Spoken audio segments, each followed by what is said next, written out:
A man worth $80 billion who could buy the entire city block walks into a greasy diner wearing a thrift store jacket with a hole in the elbow. He sits in a torn vinyl booth and orders the cheapest thing on the menu, 2 eggs and a black coffee. The waitress, drowning in medical debt and working a double shift, looks at him not with disgust, but with a simple, tired kindness. But when a wealthy customer tries to humiliate the poor man, her reaction sets in motion a chain of events that will change their lives and the entire city forever. This isn't just a story about a rich man in disguise. It's about what happens when true character is finally seen. The air in the 90th floor boardroom of Marcus Global Holdings was so sterile it felt vacuum-sealed. Darius Marcus, a black man whose net worth fluctuated with the global markets but always remained north of $80 billion, stared out the floor-to-ceiling window. Below him, Chicago sprawled like a circuit board, a complex map of lights and lives he owned but did not understand. His dark reflection in the glass was sharp and commanding, a silhouette of power. "The optics are bad, Darius," Vincent Porter, his COO and lifelong rival, said, his voice smooth and sharp. "The Tribune column this morning called you the Hermit King of Chicago. They're painting you as disconnected, a dragon sitting on a pile of gold, completely detached from the people who actually use our products and live in our buildings." Darius didn't turn. "The Tribune is a tabloid, Vincent. I don't care about optics. I care about the Q4 projections, and the board cares about the stock price, which is tied to public perception," Vincent countered, leaning forward. "They see you in your tower, approving acquisitions and closures, but never seeing the faces of the people affected. This new urban renewal project, it's displacing thousands. We need positive PR. What do you suggest? I go kiss a few babies at a shelter opening?" Darius scoffed, finally turning. His suit was a dark, severe gray, costing more than the average car, perfectly tailored to his broad shoulders. Vincent smiled, a predator's glint in his eye. "No, something more immersive. I make you a wager, Darius. A challenge, if you will. I don't make wagers. Then consider it a vital piece of market research. For 1 week, 7 days, you live like them. No access to your accounts, your cars, your name. We'll give you a room at a hostel in the warehouse district. A burner phone, $300 in cash. That's it. See if the Hermit King can survive among the commoners." Darius was about to dismiss the idea as absurd, a childish stunt, but he saw the look on Vincent's face, a look of smug certainty that he couldn't do it, that he was, in fact, too soft, too removed, too royal to handle reality. The challenge wasn't about PR. It was about Vincent testing his nerve. "Fine," Darius said, his voice dangerously low. 1 week. But when I return, Vincent, that urban renewal project's over budget committee. You're leading it personally from the ground." Vincent's smile faltered, but he nodded. Done. 2 days later, Darius Marcus was gone. In his place was D, a man who looked like he'd been chewed up and spit out by the city. His disguise was painfully simple. A worn flannel shirt from a thrift store, jeans faded at the knees, and a pair of scuffed work boots. He hadn't shaved in 2 days, and the gray stubble peppered across his dark brown skin made him look less like a billionaire and more like a man 1 step away from sleeping on the subway. His usually meticulously groomed hair was now covered by a worn baseball cap. The $300 was vanishing faster than he'd anticipated. The hostel room was a cramped, noisy box that smelled of mildew.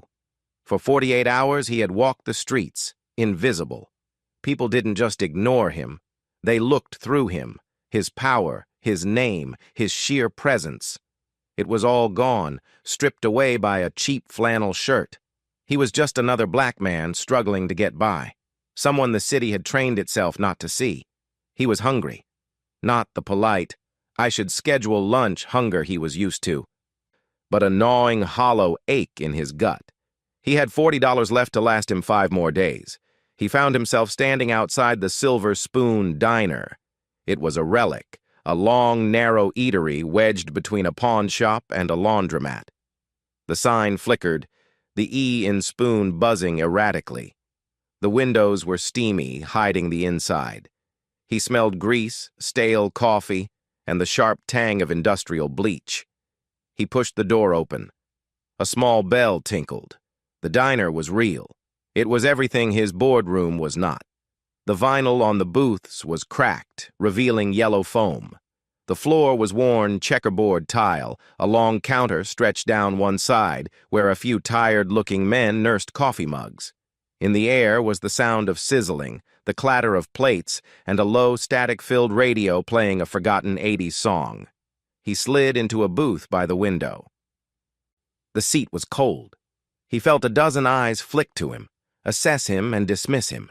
He was just another piece of the worn-out scenery. A moment later, a waitress appeared. She looked exhausted. Her dark hair was pulled back in a severe ponytail, and there were faint purple smudges under her eyes. But her uniform, a light blue dress with a white apron, was impeccably clean. Her name tag, pinned slightly crookedly, read Maya. "Coffee?" she asked. Her voice wasn't cheerful or bubbly. It was flat, professional, and utterly tired. "Please, Black," Dee said. His own voice sounded rough to his ears. She returned instantly, a heavy chipped brown mug in one hand and a coffee pot in the other. She poured without a word, slid a plastic-wrapped menu onto the table, and moved on to the next booth. Dee watched her. She moved with an efficiency that was almost hypnotic, clearing plates, refilling coffees, taking an order from a construction crew, all with a minimum of motion and zero wasted energy. He opened the menu. The prices were from another era. He scanned for the cheapest possible item that qualified as a meal. He found it under all-day basics: 2 eggs, any style, no sides, $3.50. When Maya returned, her notepad ready, he didn't meet her eyes. He just pointed at the menu. "I'll just have the 2 eggs, sunny side up, and the coffee." He braced himself. He expected a sigh, an eye roll, a look of pity or contempt.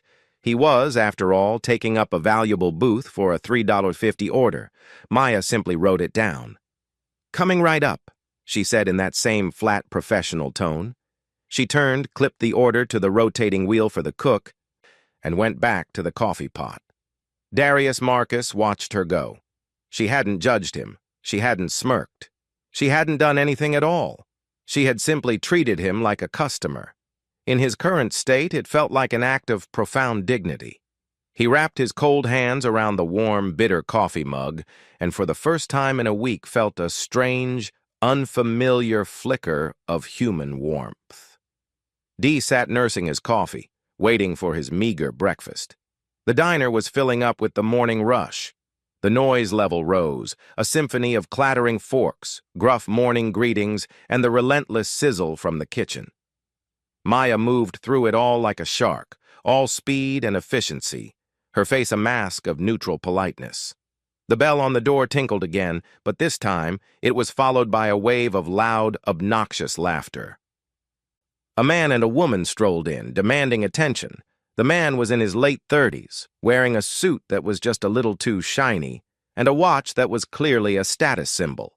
His hair was slicked back, and he carried himself with the unearned arrogance of a mid-level salesman who'd just closed a deal. The woman with him, Amber, was draped in labels, her perfume cutting through the smell of bacon grease. "Tyler, my man," the man boomed, spotting the diner's owner. Rick, a perpetually stressed man in his 50s behind the cash register. "Table for 2. The best one you got." Rick just sighed and pointed with his pen. "Morning, Tyler. Booth in the back is clean." "No, we'll take this one," Tyler declared, gesturing to the booth directly across from Dee. He and Amber slid in, and Maya was there a second later, water glasses in hand. "Hi, folks. What can I get you?" Tyler didn't even look at her. He was busy trying to impress Amber. Yeah, coffee. And I want the lumberjack slam. Extra bacon, extra. And tell the cook not to burn it like last time. She'll have the—" "What did you want, babe?" "The avocado toast." "Pathetic. I want the healthy start omelet with a side of fruit." Amber said, snapping her menu shut. Right, Maya said, scribbling. 2 coffees, 1 lumberjack, extra bacon, 1 healthy start. Just as she was about to turn away, the cook slapped a plate on the pass-through window. Order up, 2 sunny. Maya grabbed the plate. It was small, white, and held only 2 perfectly cooked, glistening, sunny side-up eggs. She walked it over to Dee's table and set it down gently. Here you are, sir, she said. Dee murmured, Thank you. It was this simple, quiet exchange that seemed to infuriate Tyler. He watched with a sneer as Dee picked up his fork. Seriously, Tyler said, his voice loud enough to carry across the diner. Dee froze, fork halfway to the plate. Maya paused, her body tensing. Excuse me? Dee asked. I said, seriously, Tyler repeated, gesturing with his thumb. You come into a diner, take up a whole booth and order 2 eggs? Just 2 eggs? What, you saving up for the toast? Amber giggled. Dee felt a hot flush of shame and anger creep up his neck, warming his brown skin. In his world, insults were delivered with silken-voiced precision in boardrooms, not blared across a diner. He had no protocol for this. I just wanted some eggs, Dee said, his voice small. Yeah, well, some of us are here to eat a real breakfast, pal, Tyler sneered. People like you are bad for business. Just taking up space. Rick ought to have a minimum charge. Before Dee could even process the humiliation, Maya stepped directly between the 2 booths. She wasn't looking at Dee. Her gaze was locked firmly on Tyler. Sir, she said, her voice no longer flat. It was cold and hard as steel. We don't have a minimum charge. All our customers are welcome here, regardless of what they order. Tyler looked taken aback, then annoyed. Hey, I'm just saying, it's pathetic. No, Maya said, her voice dropping lower, forcing Tyler and Amber to lean in to hear her. What's pathetic is a grown man needing to insult a stranger to feel big in front of his date. He's a paying customer, the same as you. Now I've got your order. Is there anything else I can get for you? The way she said anything else made it clear it was a dismissal, not an offer. Tyler's face turned a blotchy red. He was used to being the loudest person in the room. Why are you sticking up for him? He's a bum. Look at him. I'm sticking up for my customer, Maya retorted, unblinking. And I'm asking you, as my other customer, to please be respectful of everyone else in this diner, or I can ask Rick to find you a different table. Perhaps one by the kitchen door. The threat was clear. Amber actually recoiled, looking embarrassed. Tyler, seeing he'd lost the power in the exchange, just scoffed and waved his hand. Whatever, fine. Just get me my coffee, sweetheart. And don't spit in it. I would never do that, Maya said, her professional mask sliding back into place. Your coffee will be right out. She turned and walked away. The entire interaction had taken less than 90 seconds. Dee stared down at his 2 eggs. He felt shaken. He, Darius Marcus, had just been defended by a waitress he'd never met. She hadn't done it for a tip. She clearly didn't expect one from him. She hadn't done it because she knew him. She had done it because it was the right thing to do. It was a principle. He watched her as she went back to work, pouring coffee for Tyler and Amber as if nothing had happened. She was efficient, she was tired, and she was in that moment the most impressive person Darius Marcus had met in a decade. He ate his eggs slowly. They were just eggs, but they tasted like a revelation. He looked at the waitress again. Really looked at her. Maya. He wouldn't forget that name. When he was done, he left $20 on the table for his $3.50 meal and $2 coffee. He walked out before she could see it, the little bell tinkling behind him. He had a lot to think about. Darius's week on the streets was supposed to be a challenge of survival. It was rapidly becoming an education. He couldn't get the diner or the waitress out of his head. He returned the next day and the day after that. He became for the first time in his life a regular. He sat in the same booth, always ordering the same thing. Black coffee. Sometimes he'd add a slice of dry toast. He was D, the quiet man in the corner, and he blended into the worn wallpaper. From this vantage point, he began to see the diner not just as a place to eat, a line item on a budget sheet, but as an organism. Rick, the owner, was the stressed, anxious heart. Jake, the cook, was the fiery lungs, and Maya was the circulatory system, moving everywhere, delivering what was needed, keeping everything alive. Darius watched her. He saw her patience. He saw her help Mr. Johnson, an elderly man with shaky hands, read the specials printed on the white board. She didn't just read them. She'd lean in close and say, "The meatloaf's real good today, Mr. Johnson. Jake made it fresh this morning, not from yesterday." He saw her handle a young mother whose toddler was having a full-blown tantrum, screaming and throwing crayons. Maya didn't scowl. She walked over, knelt, and offered the child a small cup with a maraschino cherry and a straw. "This is a special fireman's drink," she'd said, distracting the boy instantly. The mother looked at her with tears of gratitude. But it was during the lulls, the quiet mid-afternoon hours, that Dee learned the most.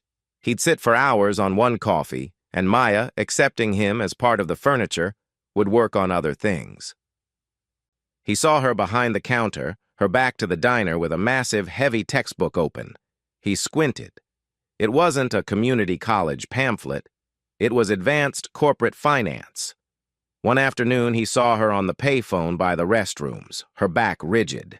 He could only hear her side of the conversation, her voice low and tense. "Mom, please don't argue with me," she whispered, her hand cupped around the receiver. "You have to get the prescription refilled." "No, I don't care what Dr. Williams said about the cost. Because we'll figure it out. I'll figure it out." "No, my shifts are fine. Rick is giving me an extra one on Saturday." "Yes, I'm eating. I'm fine." She hung up the phone and leaned her forehead against the wall for a full 10 seconds. Her eyes were closed. Dee saw her take one deep, shuddering breath, composing herself. Then she pushed off the wall, smoothed her apron, and walked back out to the floor, her professional mask firmly in place. "More coffee, Mr. Johnson?" The pieces clicked into place. The exhaustion, the corporate finance textbook, the desperate need for extra shifts. She wasn't just a waitress. She was a caregiver, a student, and a provider, all wrapped in one tired 20-something body. Later that same day, Dee was paying for his $2 coffee at the register. Rick was ringing him up. Maya was on her way out, her shift over. She had swapped her uniform for jeans and a hoodie, and a heavy backpack was slung over one shoulder. "See you tomorrow, Rick," she said. "Hold up, Maya," Rick said, finishing with Dee. "Got a minute?" She sighed, shifting the weight of the backpack. "Yeah, what's up?" Rick lowered his voice. But Dee, pretending to look for a mint, lingered. "That bank loan, they denied it. The final appeal. They said our profit-to-debt ratio isn't viable. They're calling the note." Maya's face went white. It was a paler, more terrified look than he'd seen on her yet. "What? What does that mean?" "Calling the note. It means we have 30 days, Rick said, his voice cracking. 30 days to pay the whole balloon payment, $50,000 or they foreclose." $50,000? Maya's voice was barely a squeak. "Rick, it's this whole block," Rick said, gesturing vaguely. "Taxes have tripled. This new developer, this MGH company, has been buying up everything. They're squeezing us out. The bank knows the land is worth more than the diner. They'd rather we default so they can sell the lot to the developers." Dee's blood ran cold. MGH, Marcus Global Holdings. His urban renewal project, Vincent's pet project. The diner wasn't just failing. His own company was the one holding the gun to its head. The bank wasn't an independent actor. Marcus Global likely owned the bank's debt, or was the developer the bank was colluding with. "Rick, we can't," Maya whispered, her eyes frantic. "This is your whole life. It's my job. It's Jake's job." "I know, kid," Rick said, rubbing his face. I don't know what to do. I've got nothing left to leverage." Maya stared at the floor, the heavy finance textbook in her bag seeming like a cruel joke. She looked up, her eyes hard. "No, We fight. We'll do a fundraiser, a Save the Silver Spoon night. We'll call the Tribune. A fundraiser for 50 grand, Rick said, defeated. We'd be lucky to make 5. It's better than nothing, Rick. We have to try. She turned and practically ran out the door, the bell tinkling violently. Dee stood by the register, his $2 coffee completely forgotten. He was no longer an observer. He was a participant. His experiment, his stupid, arrogant wager with Vincent, had just collided with reality. And the reality was Maya, her sick mother, her finance textbook, and the $50,000 note his own company was responsible for. He left the diner, walking past the pawn shop and the laundromat. He was Darius Marcus, the Hermit King, and he had just discovered that his kingdom was built on the ruins of places like the Silver Spoon and on the backs of people like Maya. The next day, the atmosphere in the diner was thick with a toxic, silent dread. The regulars, like Mr. Johnson and the construction crew, could feel it. Rick wasn't just stressed. He looked broken. Maya was working on pure, vibrating nervous energy. She was still polite, still efficient, but her smile was a brittle, painted-on thing. Dee sat in his usual booth, nursing his coffee. He felt like a spy, a traitor in their midst. He knew their fate, and he knew he was the architect of it. Around 11 a.m., the bell tinkled. This time it wasn't a customer. A man in a sharp $1,000 suit walked in. He was all sleek lines and polished surfaces, a stark modern blade in the soft, worn-out diner. He held a leather portfolio. Dee recognized the type instantly. He employed thousands of them. This was a shark. The man ignored the "Please wait to be seated" sign and walked directly to the counter where Rick was counting receipts. "Richard Turner?" the man asked. His voice was smooth but carried an implicit condescension. "That's me," Rick said, looking up wary. "Scott Anderson," the man said, not offering a hand but placing a business card on the counter. "I'm with the Urban Redevelopment Division of Marcus Global Holdings." Dee's stomach tightened. This was one of Vincent's men. Maya, who was refilling the sugar caddies, froze. Her head snapped up. "I think you know why I'm here," Anderson said, opening his portfolio. "The bank's note. As you know, they've called it. And as of this morning, MGH has acquired that debt." You bought our debt," Rick stammered. "We did," Anderson said with a dismissive little smile. "It simplifies things. Now you have 2 options. Option A, you pay the $50,000 plus our acquisition fees within," he checked his watch, "a gold Rolex, 48 hours. Or option B, which I strongly recommend." He slid a sheath of papers across the counter. "You sign this. It transfers the deed to MGH.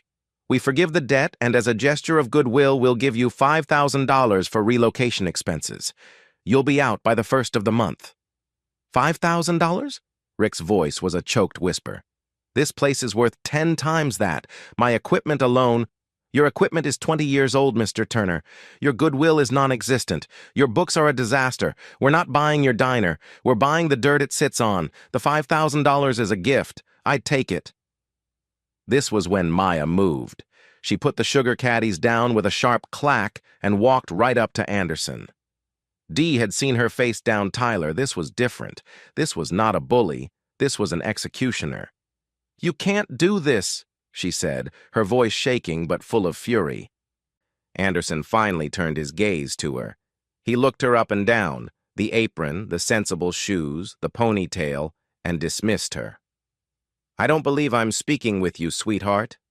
"Her name is Maya," Dee said, his voice startling himself. It was quiet, but it cut through the diner. Anderson, Rick, and Maya all turned to look at him. Dee, the bum in the corner booth. Anderson raised a perfectly plucked eyebrow. "I beg your pardon?" "I said, her name is Maya," Dee repeated, standing up slowly. He suddenly felt the shabbiness of his clothes, the itch of his stubble against his dark skin. "And she asked you a question. How can you do this?" Anderson let out a short, surprised laugh. "Who are you?" "The local color. Sit down, old man. This is business. It's above your pay grade. He's a customer, Maya snapped, her attention returning to Anderson. And he's right. This is Rick's life, my life, Jake's. You're throwing people out on the street for what? Another glass tower? Another bank? It's called progress, little girl, Anderson said, his patience gone. This entire block is being leveled. We're building a new mixed-use commercial center. It's going to bring real jobs, not this. He waved a hand at the diner. This place is a relic. It's time to let it die. It's not a relic. It's a home, Maya shot back. Mr. Johnson has been eating here every day for 30 years. Those men, she pointed to the construction crew who were watching intently, have nowhere else to go for a hot lunch they can afford. You're not just tearing down a building.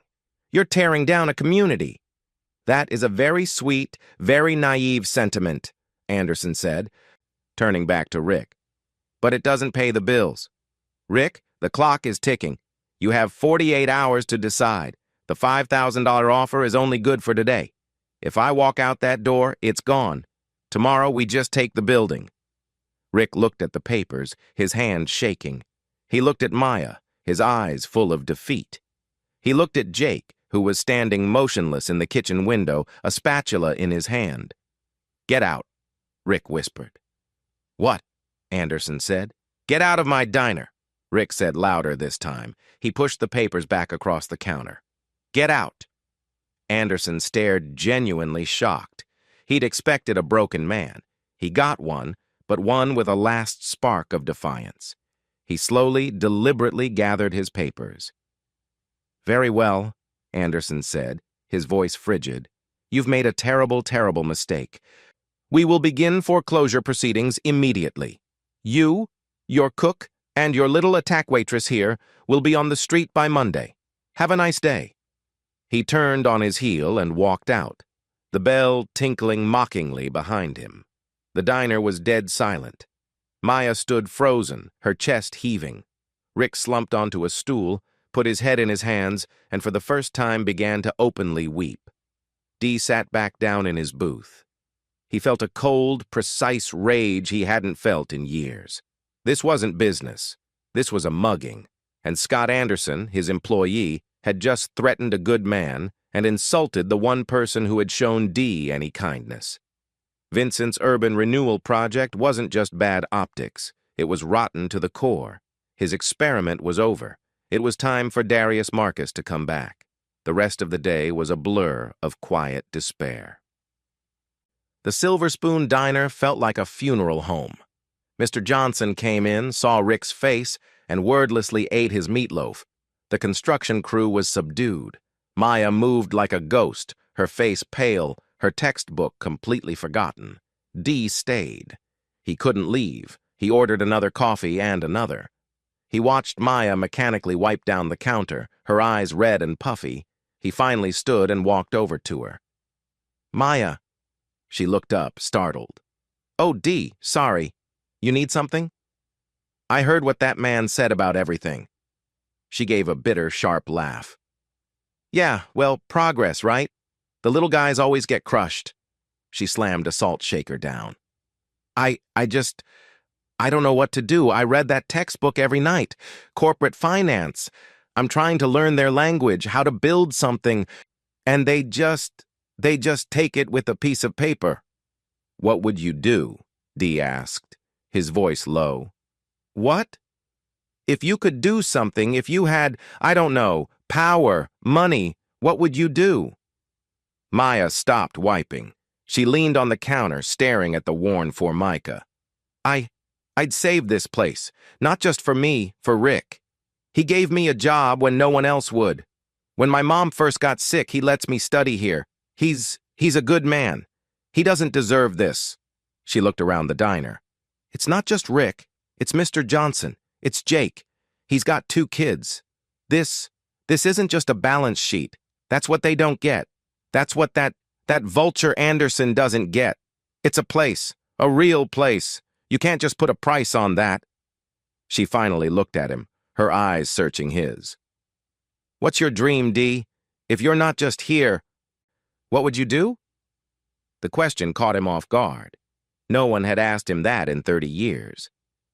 I, I'm not sure, he said, and it was the most honest thing he'd said all week. I think I'd want to build something that lasts, something that matters more than a stock ticker. She gave him a small, sad smile. Yeah, sounds nice. Suddenly, the diner door swung open and the bell rang violently. In strode Tyler, the arrogant salesman from the other day. He was alone this time, and he looked annoyed. "Hey, waitress!" he barked, sliding into his usual booth. "Coffee and a menu, and be quick about it. I'm late for a client." Maya's shoulders slumped. She picked up a mug and a menu. "Coming right up, mister." "It's Tyler," he snapped. She poured his coffee. As she turned, Tyler noticed Dee standing at the counter. "You again?" Tyler sneered, looking Dee up and down. "What? Are you the new busboy, or are you just permanently attached to that counter? Still trying to nurse that 2-egg breakfast from Tuesday?" Maya, who was walking away, stopped dead. "Leave him alone, Tyler," she said, her voice trembling with the pent-up fury of the entire day. "I'm not in the mood. Not today." "Ooh, feisty," Tyler mocked. "What's the matter? Bum boyfriend giving you trouble?" He looked at Dee again. "You know, pal, it's really sad leeching off a hard-working girl like this. Why don't you go to a shelter or something? Stop stinking up the place." This was it. This was the moment. Dee had seen Maya defend him from this man when she was merely tired. Now he was about to see what she would do when she was broken. Maya spun around. She walked not to Tyler's table, but to the front door. She unlatched it and held it wide open. The cold October air rushed in. "Get out," she said. Tyler stared. "What did you say to me?" "I said, get out," she repeated, her voice ringing with absolute final authority. "We are closed for you permanently. You've insulted our customers. You've insulted me. And you are a miserable human being. We don't want your money. Leave." "You can't kick me out," Tyler sputtered, standing up. "I'm a paying customer. I'll have your job. I'll talk to Rick." "Rick!" Maya yelled, not taking her eyes off Tyler.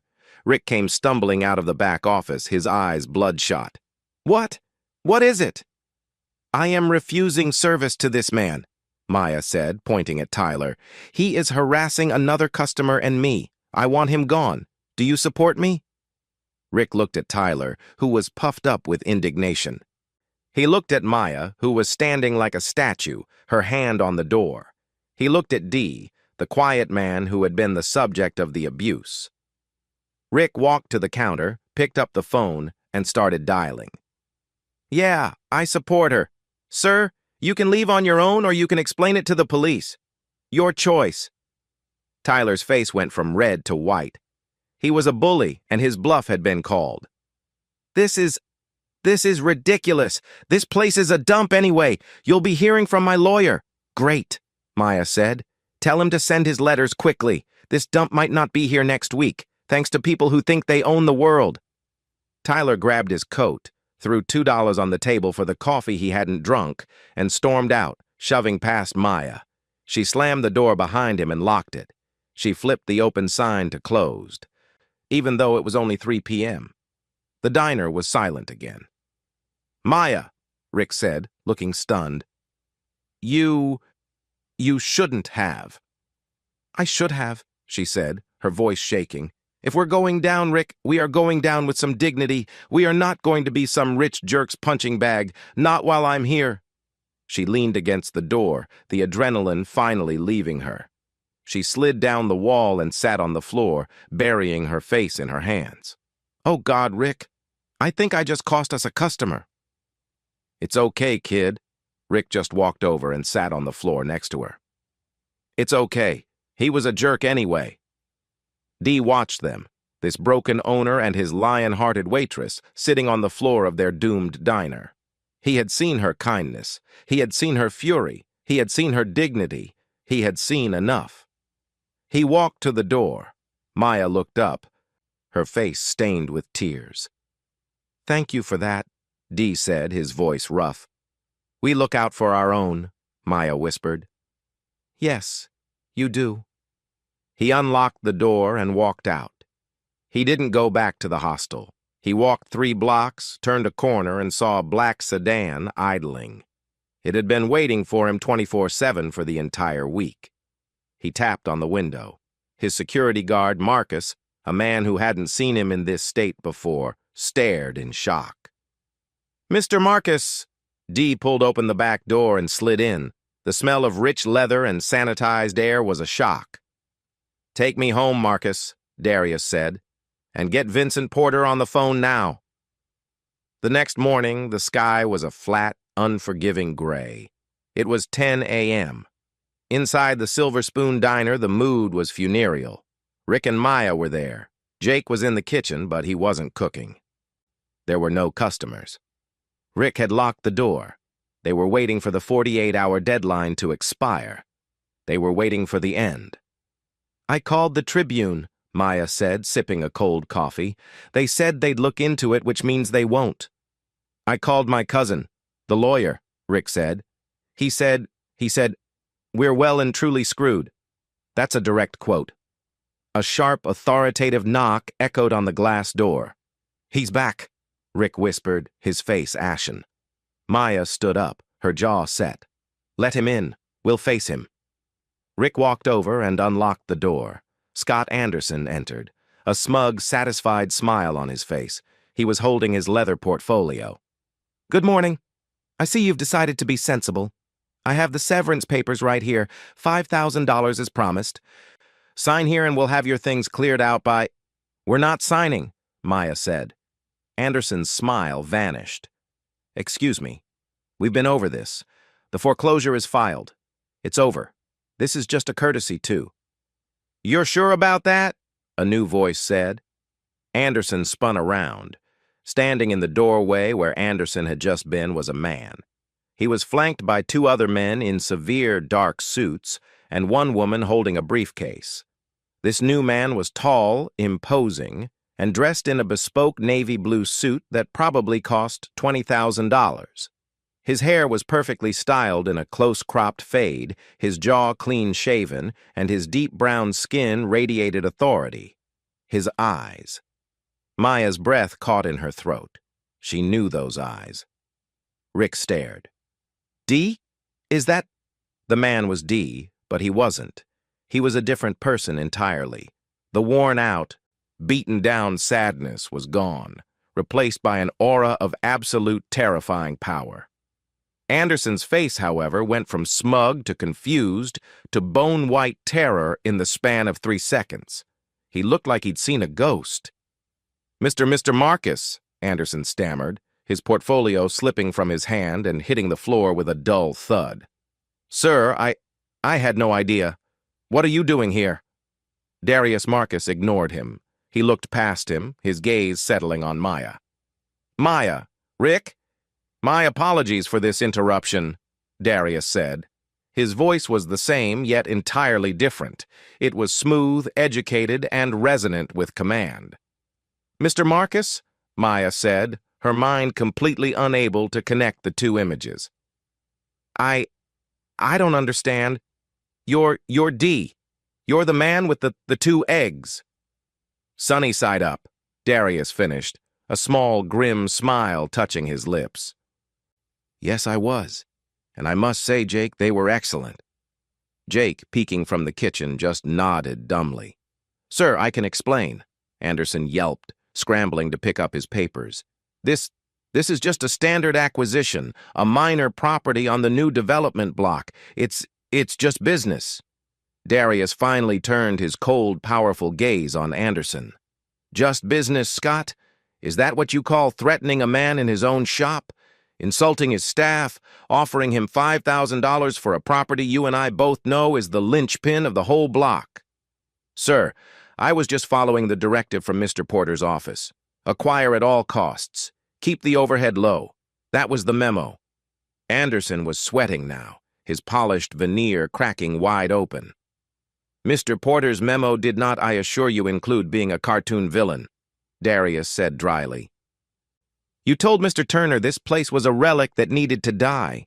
You called Miss Rodriguez sweetheart and little girl. You represented my company.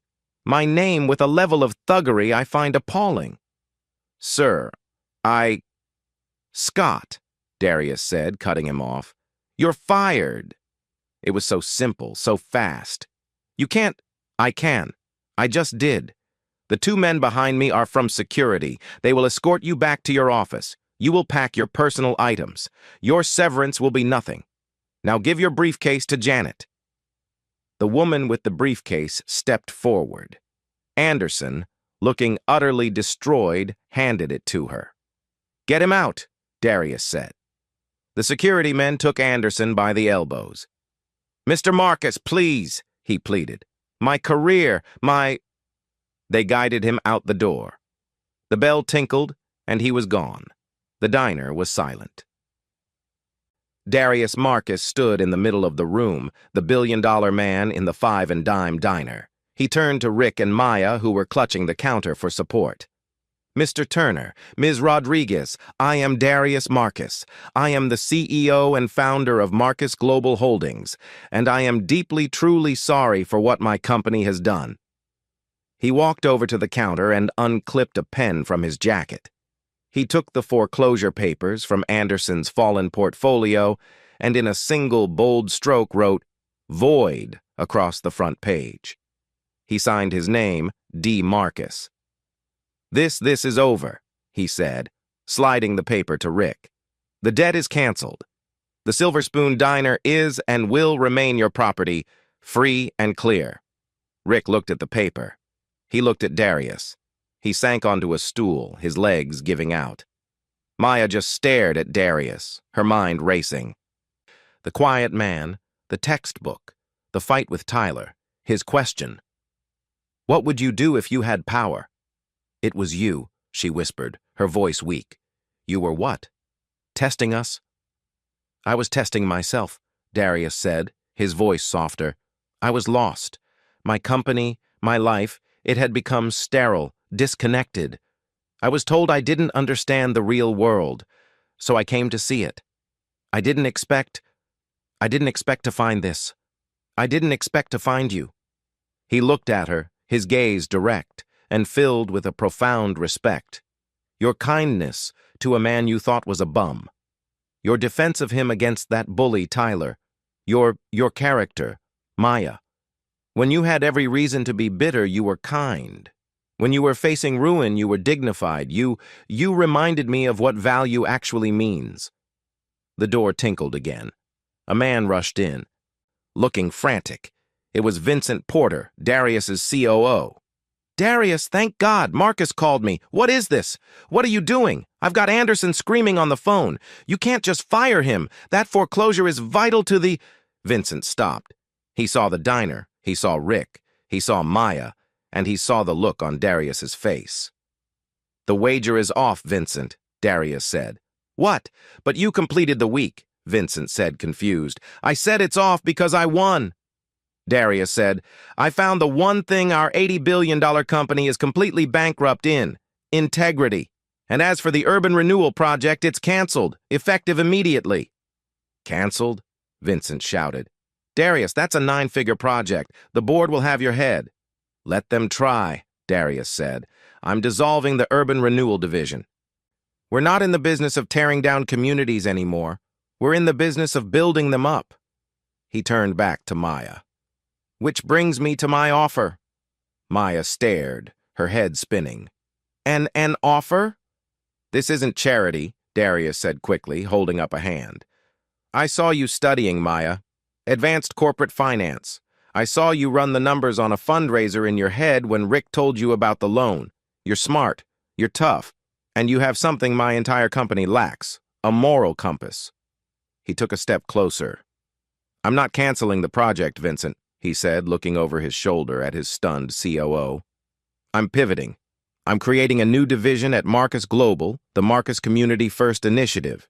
Its entire purpose will be to find small businesses, community cornerstones like this diner that are being squeezed out by predatory loans or corporate expansion, and save them. We'll provide microloans, business support, and legal protection. We won't buy them. We'll invest in them. He turned his full attention back to Maya. I need someone to run it. Someone who understands what it's like on this side of the counter. Someone who knows the difference between a relic and a home. I want you, Miss Rodriguez. I want you to be the head of this division. Maya's knees felt weak. Me? Run. A division. I'm a waitress. You're the sharpest mind I've met this year, Darius said. And you're the only person I'd trust not to turn it into another soulless profit center. The job comes with a salary, of course, a significant one. We will also pay for the full completion of your degree. And he paused, his voice softening. I overheard your phone call about your mother. The initiative's first act will be to take on her medical care, all of it. Consider it covered. This is not a gift, Maya. It's an investment in our most valuable new executive. You've earned it. Tears were streaming down Maya's face, not tears of sadness or fear, tears of sheer dumbfounding release. Yes, she whispered. Yes, of course, yes. Good. Darius smiled. Janet, he said to his assistant, get Miss Rodriguez's information. We'll start the paperwork.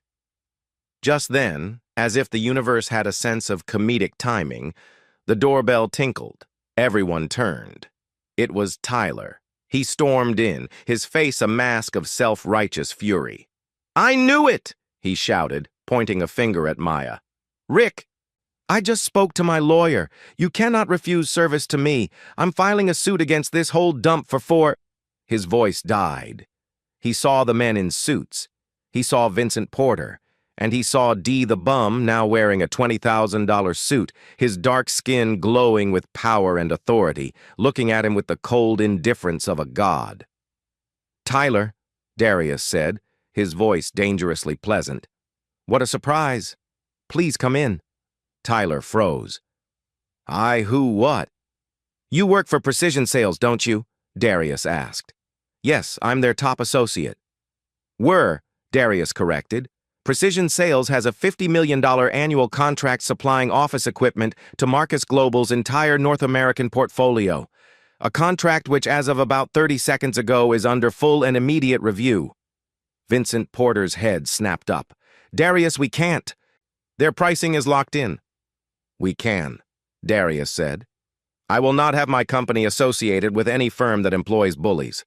Tyler, you came in here time and again and harassed a man you believed was poor and defenseless. You insulted a woman who was just trying to do her job. Your behavior was, to use your own word, pathetic.